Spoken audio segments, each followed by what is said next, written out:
आपने बायोएथेनॉल का जिक्र किया और पेट्रोल डीजल की गाड़ियों के दाम कम होंगे ये भी जिक्र किया, पर आपने देखा होगा पिछले कुछ दिनों से माइलेज कम हो रही है E20 के कारण, एथलॉन के कारण। अब बोलना नहीं चाहिए, ये पॉलिटिकली या ये पेट्रोलियम लॉबी वाले इसको मैनिपुलेट करते होंगे। ये पेट्रोलियम लॉबी वाले इसको मैनिपुलेट करते होंगे। अगर आप एक पेट्रोल कार ओनर थे तो अभी तक आप बहुत सैड हो गए, क्योंकि E20 और E27 की न्यूज काफी ज्यादा बुरी थी। बट जो डीजल कार ओनर्स थे या डीजल व्हीकल ओनर्स हैं, अब उनकी खुशी पे भी फुल स्टॉप लगने वाला है, क्योंकि सरकार 10% आइसोब्यूटेनॉल को मिक्स करने की बात कर रही है। रादर देन मिक्सिंग बायोडीजल, वो आइसोब्यूटेनॉल की तरफ जा रहे हैं एंड उनका प्लान है कि वो भी 2030 तक अपना टारगेट अचीव करें एंड ज्यादा से ज्यादा मिक्सिंग कर सके। पर ये एक्चुअली आइसोब्यूटेनॉल क्या चीज़ है, बायोडीजल क्या चीज़ है, इनसे हमारी कार्स पे क्या फ़र्क पड़ सकता है एंड ओवरऑल व्हीकल्स पे क्या फ़र्क पड़ेगा। I am Harshvardhan Malik, a mechanical engineer, and मैं आपको ये सब डिटेल में बताने वाला हूँ। So without wasting any time, let's get rolling. So guys, सबसे पहले हम जान लेते हैं कि सरकार ये अल्कोहल बेस्ड फ्यूल्स को इतनी जल्दी में क्यों है कि हम इन्हें जल्दी से जल्दी ज़्यादा मिक्स करें अपने फ्यूल्स के अंदर।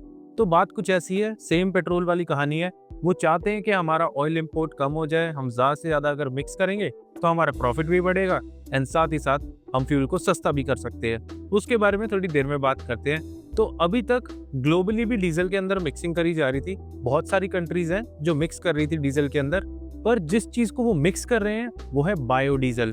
बायोडीजल की मिक्सिंग कई कंट्रीज 10% कर रही है, 20% कर रही है, कुछ कंट्रीज 30% तक बायोडीजल मिक्स कर रही है अपने डीजल के अंदर, ताकि उसकी कॉस्ट कम हो सके। इंडिया में अभी 0.5 से लेके 0.6% तक बायोडीजल को मिक्स किया जा रहा है एंड हमारा टारगेट है कि 2030 तक हम इसको 5% तक कर सके। पर मुझे नहीं लगता कि 2030 तक ये टारगेट अचीव हो सकता है। तो अगर मैं बताऊं ये बायोडीजल बनता कैसे है, तो बायोडीजल बनाने के लिए जो सबसे इंपॉर्टेंट इंग्रेडिएंट है वो है फेम। ये फेम जानवी कपूर वाला नहीं है, यह है fatty acid methyl ester and इसको बनाने के लिए जो हमें चाहिए वो है animal fats, vegetable oil, edible oil, जो खाना बनाने के लिए हम तेल यूज करते हैं, जब वो वेस्ट हो जाता है उन सबको यूज करते हैं। एक प्रोसेस होता है ट्रांजिस्टरिफिकेशन, उसमें जब हम इसे पास करते हैं प्रोसेस करने के बाद जो बचता है हमारे पास एंड में बाय प्रोडक्ट, उसे कहते हैं फेम।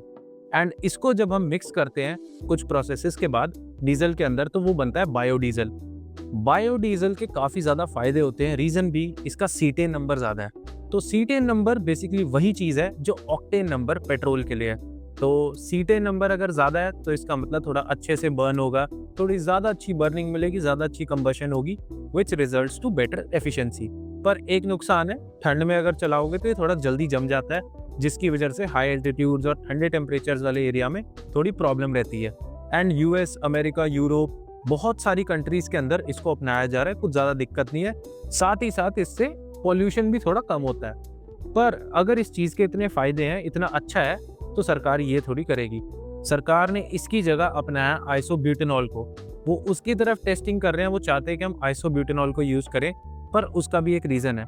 जैसे मैंने आपको बताया, इसको बनाने के लिए ऑयल्स, फैट्स, ये सब चाहिए होते हैं। इंडिया के अंदर 60% खाने का ऑयल फैट बाहर से इम्पोर्ट किया जाता है। तो हम अगर अपने खाने वाले ऑयल को ही इसमें लगा देंगे तो हमारे खाने के लाले पड़ जाएंगे। इसलिए ज़्यादातर सरकार जो है इसको अवॉइड करना चाह रही है, आइसोब्यूटेनॉल की तरफ जाना चाहती है। तो अगर आइसोब्यूटेनॉल की तरफ जा रहे हैं तो हो सकता है शायद वो कुछ अच्छा ऑप्शन हो, तो उसके बारे में अब मैं आपको डिटेल में बताता हूँ। तो गाइज, आइसोब्यूटेनॉल के बारे में बताऊँ तो ये एक ब्रांच चेन अल्कोहल है एंड जस्ट लाइक एथेनॉल, इसको बनाने के लिए शुगर केन, कॉर्न, मक्का, इन सब की जरूरत पड़ती है एंड इनको प्रोसेस करके हम बनाते हैं अपना आइसोब्यूटेनॉल। अब इसमें सबसे बड़ी प्रॉब्लम कहाँ पे है? प्रॉब्लम इज कि इसका सीटेन नंबर बहुत लो है। पेट्रोल के लिए जैसे ऑक्टेन था, अभी बताया था मैंने, तो डीजल का सीटेन नंबर है 50, वहीं पे आइसोब्यूटेनॉल का सीटेन नंबर है 12। तो इनका आपस में कहीं मैच नहीं बैठता। अगर आप इसको मिक्स करोगे तो एक तरीके से इम्प्योरिटी है, आपके इंजन के अंदर नॉकिंग बढ़ेगी, उसमें बराबर पावर नहीं मिलेगी, डिलेड आपकी कंबशन होगी एंड ओवरऑल पावर लॉस देखने में मिलेगा। तो साथ ही साथ जो एथेनॉल के साथ प्रॉब्लम्स थी छोटी छोटी, जो अल्कोहल बेस्ड फ्यूल्स के अंदर आती हैं कि रबर पार्ट्स को डैमेज करेगा, इंजेक्टर्स को डैमेज करता है, ये सारे इश्यूज इसके अंदर दिखाई देंगे। तो सरकार एक्चुअली अभी इस पे काम कर रही है, उन्होंने टोटली बनाया नहीं है, इसके ऊपर बिल भी पास करना है, पर काम थोड़ा रहता है इस पे।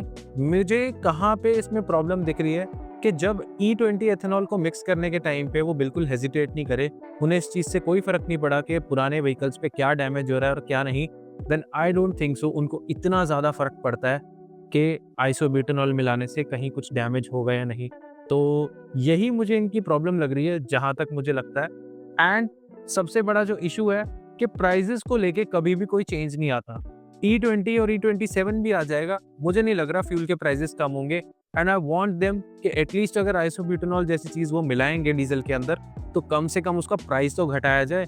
एटलीस्ट उसका प्राइस 20 से 25 रुपये कम हो जाना चाहिए पर लीटर के हिसाब से, क्योंकि इससे काफ़ी ज़्यादा सस्ता पड़ेगा उन्हें। आइसोब्यूटेनॉल बनाना कुछ बहुत ज़्यादा मुश्किल नहीं है एंड इससे ज़्यादातर लोगों का नुकसान भी होने वाला है। तो आप देख सकते हो आप कैसे प्लान करना चाहते हो अपने डीजल व्हीकल्स को। अगर आपका कमर्शियल व्हीकल्स का बिजनेस है तो उसको लेके भी इश्यूज रह सकते हैं। बेस्ट थिंग इज कि मैन्युफैक्चरर्स जो हैं वो थोड़ी वारंटी प्रोवाइड करें एंड अपने व्हीकल्स को अभी से कंप्लाइंट बनाना शुरू कर दें। ये था गाइस इस वीडियो के अंदर। अगर आपको ये वीडियो इन्फॉर्मेटिव लगी then make sure you give it a thumbs up. आप मुझे कमेंट सेक्शन में अपना ओपिनियन जरूर बताना एंड जाते जाते चैनल को जरूर सब्सक्राइब कर दो। मिलेंगे आपसे हर Tuesday and Friday. See you in the next one. Until then stay smart.